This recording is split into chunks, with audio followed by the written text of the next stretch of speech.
Now, earlier on, I was talking about if you're an aspirant golfer or you're a lover of the golf lifestyle, then you definitely want to stay tuned, because with me in the studio is Darren Whitcher and Martin Whitcher, both professional golf players. Did I pronounce your surname properly, Whitcher? That's correct. Yes. Wonderful. You've just come back from the British Open, Martin. Just tell us about that experience. Well, I went to the British Open to help one of my students. His name's Thomas Aiken, and I've taught him since he was 8 years of age. Wow. So from the age of 8, I've taken care of his golf swing and how he plays golf, taught him to play golf, and now I do about 10 trips a year with him to all the major tournaments.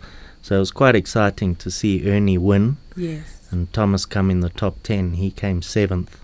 So there's a big payout for those chaps that are professional golfers these days, especially in the major tournaments. And Darren, let me also welcome you. You're a professional golfer. How long have you been playing?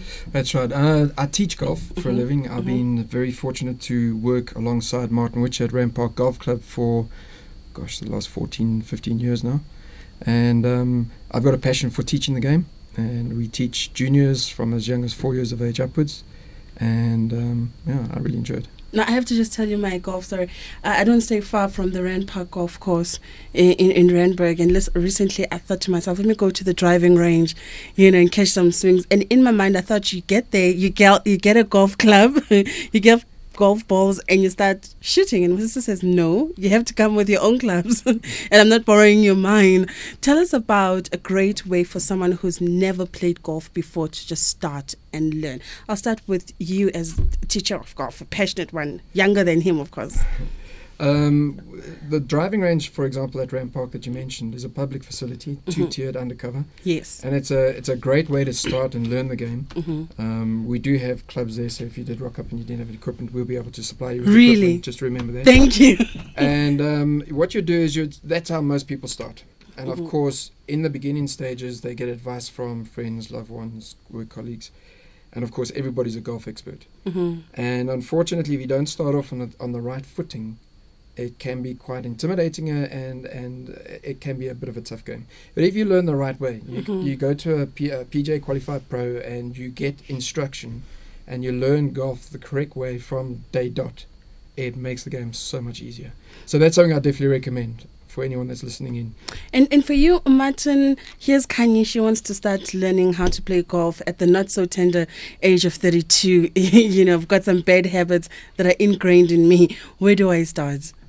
Well, as Darren was saying, he would book you into one of his lady classes, which is like an 8-week course. Goes through all the departments of the game, and you learn skills and apply the mechanics of the golf swing that'll hold you in good stead for many, many years. But golf is a difficult game, and it takes a long time to learn these skills. So if you can learn them correctly, then it's a lot easier. You are actually helping yourself with getting to your true potential. So you'll start one of the classes, an 8-week course, and we teach you the etiquette and a little bit about the rules in that 8 weeks, so you can get out on the golf course as quickly as possible. Now, is there a way to teach a left or a right-handed player? Because that's one of the myths that I've heard. If you're left-handed, you got to hold the golf club the opposite way. If a right-handed person would stand facing the east, you have to stand facing the west, because otherwise, if you're left-handed and it goes. So as a left-handed person, for me, it's always something I'm conscious of. Okay, so you're left-handed. I am. Right, so what actually happens is there's no different way to swing or to teach, but what people are actually telling you, because you obviously got a bit of information there, yes, is that it's a little more difficult for somebody who's so used to teaching right-handed players to suddenly teach left-handed players. And all that it really means is it's up to the experience of the coach. So instead of saying left hand here or left hand there, you would then swap it around and say right. So you wouldn't even let me know that you are changing it. You wouldn't. If I taught you and you wanted to be left-handed, or if you were left-handed, right, which would test you and just assess in the beginning anyway, because some people who write left-handed could play golf right-handed, the exact opposite. Okay. But in any event, if you had a lesson with me, I promise you, I wouldn't say right hand when I meant left hand. That makes me feel a little bit better. So let's talk about the golf clubs. Okay, you get a bag and there's like how many of them, and they're in different sizes, and there's big ones, and ones have like the bigger boulder head, and the others are small and more petite and more fragile. Like, just tell us about the difference in the clubs and their use in terms of how far it's throwing and things like that. Sure. Traditionally, you have a maximum of 14 clubs in a set. But let's just use you as an example. If you're a starter, a beginner, you'd get a starter set. Right. And a starter set would incorporate short irons, mid irons, long irons, hybrids, which are very popular now. It's a combination between a wood and an iron, and it replaces the longer irons. And then, of course, you get to the big-headed clubs like the drivers and the fairway woods, the 3 woods. A putter is included in that, and those 14 clubs are all designed to hit the ball specific distances. Some are designed to hit the ball higher and shorter, some are designed to hit the ball lower and longer. And as you go through an 8-week course, we'll teach you and we'll take you through that stage and that process of what is in the bag, what each club does. That's one thing I've always been interested in, and I see we have some calls here. People are interested in asking you some question. Let me take one or two of your calls if you'd like to call 0891 104 207. Professional golfers in the studio with me, Darren Whitcher as well as Martin Whitcher, both PGA golfers. Let me say good evening to Tarong in Mpumalanga. Hi, Mankomos. How are you, sir? I'm okay. We have not spoken in ages. Wow, I'm glad we're speaking now. Yes. I need to sort of engage a little bit of your guest there. Sure. About the basics of golf, etc. I want them to sort of affirm as to whether that the caddies are the best teachers of golf, better than the academics. Okay. Did you get that question? We sure did. I will hold, actually. Oh, okay. He's on the line. Martin? Not necessarily so. Not because necessarily. if the caddy was a good teacher, I don't think he'd be caddying. It is. He would be a teacher. Personally, I actually taught many white people how to play golf. But you're a caddy. And during apartheid time, it's always golf course before it was called dancing. Yes. Many. Some of them I don't even know. I was not even allowed to become friends with them because of the system of apartheid. But I can tell you, I'm a handicapped squash myself. Yes. Obviously it's about to drive, to pitch, to putt, and to do a lot of other things, And the academy, well, of course, maybe it is customized and it is done differently. But how we used to teach a lot of people, I think, it is the caddies that teach best golf, because the best teacher is the practice. All right, thank you very much, Tarong. All right, Tarong, thank you very much. Tarong saying the caddies. But caddies do often become a trusted ally of golf players. They trust them, they trust their opinion, they trust what they say. Tell us about that relationship between a golfer and his caddy. Well, on the professional level, the golf pro would really rely on his caddy a lot to give the correct distances, to give him positions on the golf course that he shouldn't go and rather go, and having all the knowledge on tap, where the wind is, etc., really helps the player to concentrate on the shot and not worry about other things. From an amateur's perspective, the caddy, if he's a local, he should know the greens, and if the amateur has never played the course before, then the caddy can advise him where the ball will roll from and where it is going to. So all that advice would help the amateur most certainly. Like I said earlier, that you have 14 clubs in a bag, but if you have a good caddy, a knowledgeable caddy, it can become a 15th club. That's very useful to know. Now, let's talk about how one calculates how well they are doing, a handicap. And the more handicaps you have, well, the more work you need to do, to decrease your handicap. Tell us about how they're calculated and how one scores in terms of how your handicap changes as you get better. I think that the handicap system is a great equalizer. I don't know many sports where a accomplished low handicap golfer, experienced golfer, could be challenged by a fairly inexperienced golfer. It is just the great equalizer. Most golf courses are made up of 18 holes, and of those 18 holes you have 4 par 3s, 4 par 5s, and the balance is of par 4s. When you add the total of all the pars together, it generally comes to a par 72.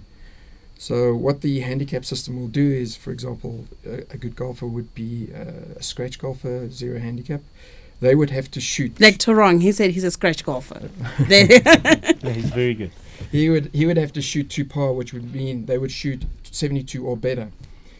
Whereas a mid-handicap golfer, for example, a 15 handicap golfer, he has 15 shots over the par of 72, which becomes the great equalizer. And I think the handicap system in place is what makes golf such an attraction.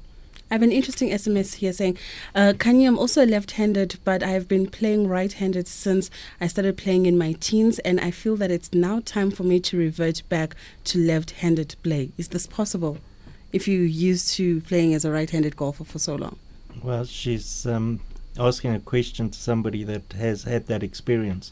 My first year of teaching, when I was doing my apprenticeship in the United Kingdom, I taught a gentleman that played off 12 handicap for the whole year, right-handed. He was not happy playing right-handed because he was left-handed as a person. He phoned me one day and he said, please sell me a set of left-handed clubs. What do you recommend? Because this year you're going to teach me left-handed, which I duly did. And after a year, he played off 10 handicap, left-handed, 12 handicap, right-handed, and he could choose which way he wanted to play each week. Say 2 sets of clubs, 1 right-handed, 1 left-handed. So if she has a good teacher and she can work hard, maybe she could play both ways as well. So let's talk about going professional. You know, you've been training for a while with your trainer. You've been playing a few good games. At what point do you start like knowing or assessing that you're ready to go professional? Because it's certainly not after the 8-week course. Certainly not. Though many may think. But some people would think. Right. Well, there are stipulations and what we call tour schools. Right. So all around the world there's a competition at the end of the year, normally at the end of the year, and it's can be up to 10 rounds of golf. Right. And they go and eliminate stage 1, stage 2, stage 3, and they end up with a tour card. And in Europe, which is called the European Tour, there are only 30 cards given out every year. And you really can't calculate how many thousands of people would love a tour card, and how they play certain tournaments to try and get exempt or to qualify to play in the tour school. So it's quite a competitive business to get a tour card. Talking about tour cards, once you have one of those tour cards, I mean, you're pretty much playing full time. You're playing golf all the time. That's all you concentrate on. Let's talk about the sponsorship, the investment into the sports, you know, for young upcoming golfers. You know, how big is the industry just in terms of putting its arms and resources, you know, behind the sport? It is huge, no doubt. I think players that are superstars like Ernie and Tiger Woods, they're demanding business contracts, which we call sponsorships, but they really are business contracts, really in the millions, equal to motor racing drivers and the other sports of that nature that bring in a lot of money. But it's all based on performance. So the better player you are, the more you're exposed on TV, and therefore the companies will pay for somebody that's in the limelight a little more often than somebody that's not. And so those are all private deals that are done with their managers, and sometimes we don't know what that sponsorship is. Now let me come to you, Darren. When you're training your students, do you encourage them to become part of a club, like join a particular golf club and belong to association where they play at the same golf, you know, round? You get to know that terrace before you move to the next one. How do you, or can they just play anywhere? Is there an advantage to belonging to a particular golf club? Yeah, there definitely is. To get an official handicap, you have to be affiliated to a club. Now, you can join a golf club, well-established golf club like Rand Park. There's lots of virtual clubs out there as well. But anyone that's coming through learning the game, going through the process of learning the game, once they understand the basics of the golf swing, basic rules and etiquette to get out there, because that can be quite intimidating initially. The rules and etiquette can become a major hurdle for people, and they sort of wait very patiently to reach that level where they get on the golf course. What we try and encourage, especially at Rand Park, is if it's junior golf, we have a bi-monthly tournament that is run in conjunction with the Junior Golfer magazine, and that is very well supported. We have youngsters from the age of 4 up to 16, but again, it's fun in the sun. We want to get them out there playing as quickly as possible, joining a golf club as quickly as possible, as early as possible, and start having fun by getting out and playing. For a lot of the ladies that we teach, we have what we call the bunnies. The bunnies are held on a Friday morning, and they go out there. The ladies section, the ladies committee, are very helpful and knowledgeable, and they sort of guide the ladies around that are a little bit inexperienced. But again, the big drive is while you're learning the game of golf, when you're at the level where you're ready to play, don't wait. Get out there, have fun with the game, and enjoy it. And it can be a bit intimidating to play with experienced players, because one thing I've noticed is that experienced players often get impatient with the less experienced players who are taking forever to move from the next hole that they want to start playing at. Because you're throwing the ball here, you're throwing it there, you're throwing it everywhere. It is that is the case, which is quite sad, because those experienced players were inexperienced themselves. And I think that a lot of the better players understand the challenges that the game present. And I don't find that particularly at Rand Park. I think the experienced players are only welcoming to the inexperienced players. Yes. They've been through the process themselves, and they're very helpful. Now let's talk about the lifestyle of golf, because it's not just golf on the golf course. I mean, it's an entire lifestyle. It's a fraternity. And do golfers socialize together? Is there like a society of golfers out there in Johannesburg, for instance? What is the lifestyle of golf? The lifestyle of golfers changes through certain periods. Yes. And we're very fortunate, Darren and myself. I've been at Rand Park over 29 years, and Rand Park is a very, very proactive, forward-thinking golf club. And what happens at Rand Park is it's for everybody. And our philosophy there is today's visitor is tomorrow's member. And Darren can explain to you what happens on a Friday night and what kind of socials go on at Rand Park just in the last 3 or 4 years after we've got a new CEO at the club. And we've got a very young, dynamic CEO. His name's Doug Bain. And the drive at Rand Park is very family orientated. So there are social evenings tonight. I can tell you what, Rand Park Golf Club is a buzz. So you talk about the social aspect that's involved with playing golf. Yes. It's not just a golf club. Yes. It's joining a community. It's joining a social experience that is bar none. Sounds absolutely wonderful.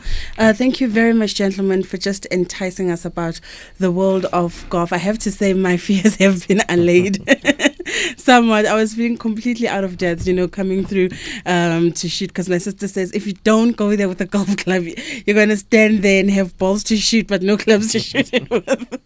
And can you just tell us, people wanting to start learning, getting into your 8-week course, where, when? Absolutely. You can contact us at the Martin Whitcher Pro Shop. The telephone number is 011 476 6172. And if any listeners out there are keen and interested in coming to experience Rand Park Golf Club, please, you're all more than welcome. The contact number for the golf club is 011 215 8600.